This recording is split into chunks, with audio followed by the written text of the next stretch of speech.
All right, the last part of chapter 14.1 or section 14.1 is groundwater.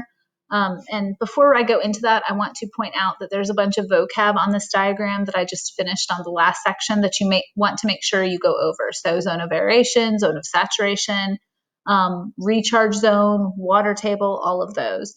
The other thing I want to point out is that we have two wells here, the red boxes. One is labeled a dry well because, as you can see, the pipe sticking down from it doesn't reach into the area where there is water underground. And then the other one that just says well, the pipe is reaching into the water, into the aquifer. All right, so aquifers release 492 billion gallons of groundwater to the surface each day via springs, geysers, and wells. And I want to talk about the differences between these three. So springs are areas where fresh water naturally bubbles to the surface. Because that fresh water has been held underground, it's relatively clean. It doesn't have any bacteria or any contaminants in it in most cases. Also, that water is typically about the same temperature year-round because it's coming from underground. So it's going to be very, very tightly controlled in that regard.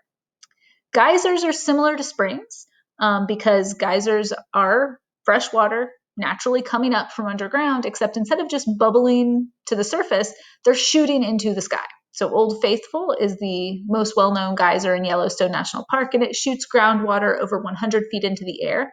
And it does this on a fairly regular schedule so that you can, go out and see it if you wanted. Not all geysers are that impressive, but they are going to be shooting the water much further into the air.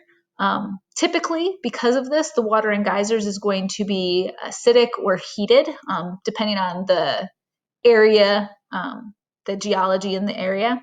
And because of that, you typically are not going to see people wanting to drink that water, whereas spring water is something you can buy in a bottle. Wells are the last one, and these are man-made. They are built through the rock in order to reach the groundwater and bring water up in order to use it in homes or as water supply for other purposes. All right, that is it for the chapter for 14.1. So we are just going to stop this.